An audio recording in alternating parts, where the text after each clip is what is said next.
Hallo, auch von mir. Ich bin Ella und wir sind immer noch live vom Future Festival 2025. And I am here with Natália Oszkó-Jakab. Hi. I'm so happy to have you here. How are you? Thank you very much. It's such a great event. It's like a huge playground, especially for festival makers. I just want to have all of them as partners. Yeah, you are the festival director of the Valley of Arts Festival.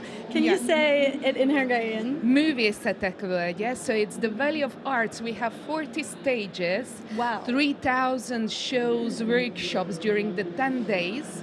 And over 200,000 visitors, mostly Hungarians, because we have a lot of theater, for example, or literature, but we have a lot of fun for foreigners as well. So all those who would hang around the Lake Balaton, actually it's kind of popular around Germany as well. So a lot of Germans would pop up there, and we would have some French people over as well. So those who would stay anyways at the Lake Balaton. But it's just a big feast of cultural community, people meeting each other. Yeah, because it's a multi-art festival. I don't think we have that many multi-art festivals in Germany. It's usually music or literature or films, but can you tell us a bit more about the program? Well, you see, it has a synergy in between these crossovers, because now a lot of productions would actually born in Valley of Arts, because a lot of artists would just hang out there for the whole 10 days with us. They meet each other as well. It's like an art camp at the end of the day. So, and like this, perhaps a guy would come there or join us because of a pop rock concert, and then this someone would just end up at doing some board games or at a classical music or theater show, and or learning some folk dances, and that's the synergy. Basically, that's even in Berlin, you have so many genres around, and an opera house or all the institutions. But at the beginning of the night, you have to decide which kind of genre you would join for that night. But at the Valley of Arts, it's usually not the thing is happening to you what you actually thought would be happening. You would meet random people and end up in watching other shows, and perhaps exploring some new things that you would never imagine are for you. Yeah, that's the concept. That's probably really good, because if you live in Berlin, you have limited time. You always choose the cultural event to go to, but with a huge festival like that, you just try out more. So a lot of people would have some shows they picked when they arrive, and then start exploring the yards, because we are situated in 3 villages, and you go around yards and barns, and perhaps there is a TV show screening at one end. There is workshop. You would learn how to do this analog photography or video workshop, or how to make TV, or someone would interview you. Yeah, that sounds amazing, actually. And you've worked there for quite a while, right? You've been with the festival since 2013? Well, I've been there since 2011, actually. And but the festival is now in its 35th edition next summer, from the 24th of July until the 2nd. So it was a kind of revolutionary festival, because it was started in 1989 when the system changed in Hungary. So we always keep up to the revolutionary spirit in order to showcase the latest shows and latest art that is possible. Yeah, nice. So let's talk a bit about the panel you're going to be part of today. It's about the economic power of festivals when it comes to tourism and development of rural areas, and you're also part of a foundation, the Arts for Rural Development Foundation. Yeah, because when we joined the festival, we could see that already the festival since 1989 gave fame to these 200 people villages, and we had this hypothesis that perhaps it would work out somewhere else as well, and we started some smaller festivals elsewhere as well. And what we do is, we have, in order to sell tickets, you would build up strong social media and marketing channels for the festival, but we not only use it for selling tickets or promoting the shows at the festivals, but promoting those service providers which are there throughout the year. Yeah. So those accommodations, trails that you could walk over even on a winter day. And like this, we can see that more and more services pop up there. Some craft makers would choose Kapocs, Taján, Dörögdör, Wigan, Patent as a place to start their operation and settle down. And now they have a vivid tourism throughout the year as well. And we also run, on the incomes of the festival, a cultural space throughout the year at one of the villages.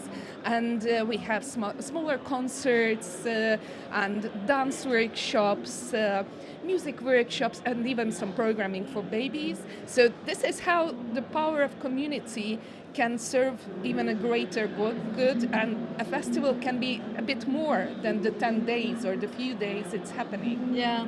I believe that I can imagine that there are some do's and don'ts when it comes to festival organization. What does a festival organizer have to pay close attention to when he or she wants to make the community also in that area feel included? Or you have to talk to them a lot. Yeah. We reach out, and although we are not living at any of these villages, but we are visiting the community on a regular basis, and we are in a regular conversation with them. So it's not like we are just arriving a few weeks before the festival. We try to always analyze what could be done in a better way and always listen to them. And even sometimes they could ask for some concerts they want to see. And it's kind of a cool thing that you have your yard and there is a stage, and one of your heroes would have a concert or a theater piece there. Yeah. I can imagine that sometimes with the loud music maybe, or so many people, maybe trash, that maybe some people are a bit skeptical about having festival. Of course, there are always skeptical people, and let's admit, most of the smaller rural areas have aging people there. So, and of course, as a youngster, you enjoy festivals and not that much in your 80s, perhaps.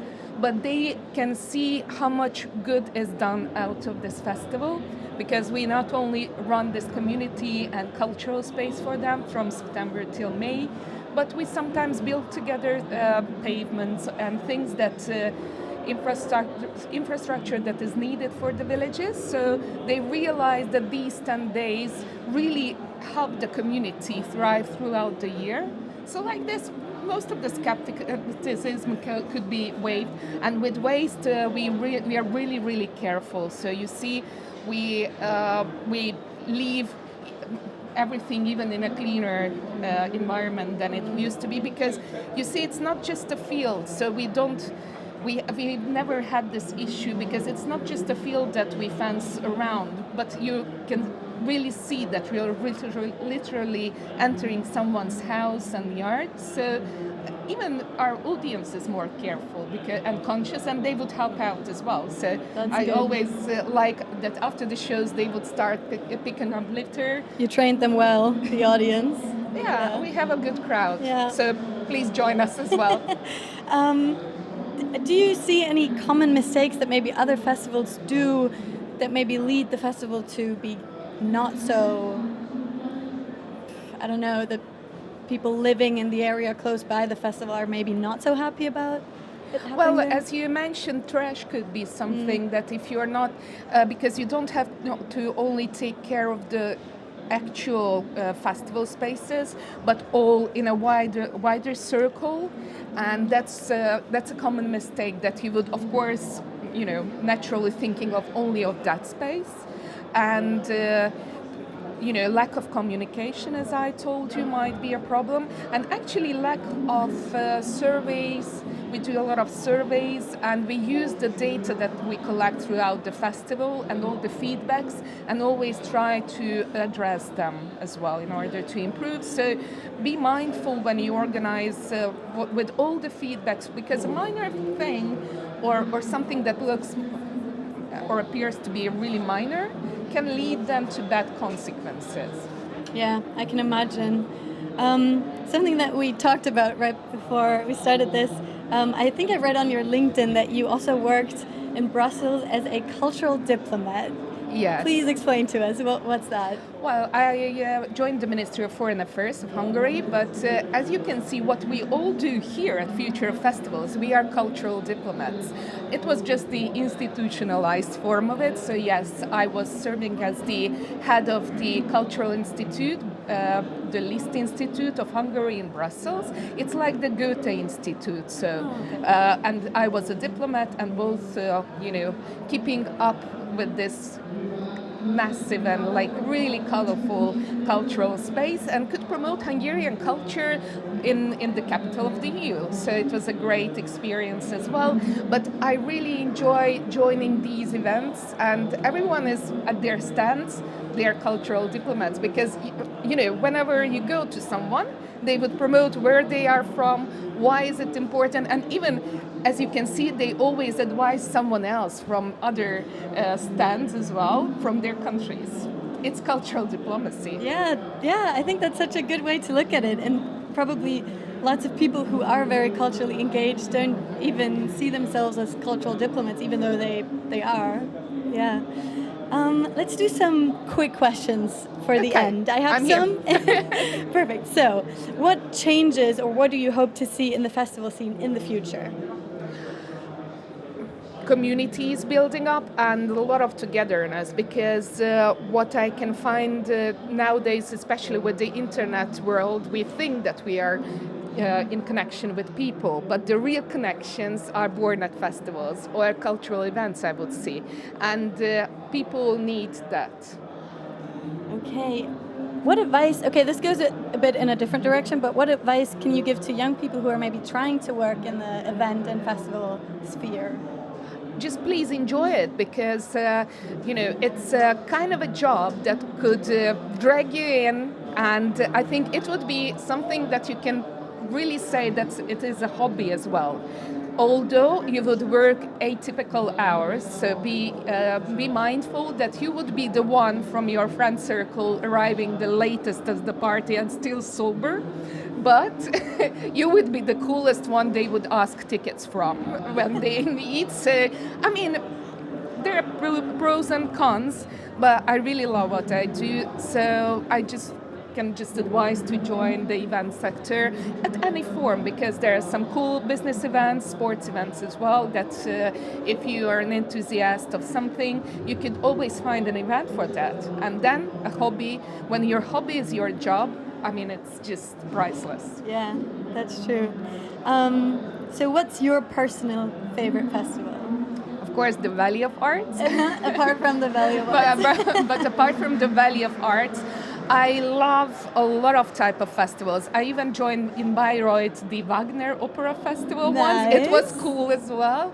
But I went to Usedom Music Festival, so I'm trying to tell you some German ones. Perfect. Yeah, and in Brussels, while I was serving there as the diplomat, I joined so many festivals. There was a bird music festival, and a festival for everything. So I really enjoyed the city festival format as well. Yeah. But there are some cute festivals in Hungary as Bankito or smaller ones where, you go and do camping.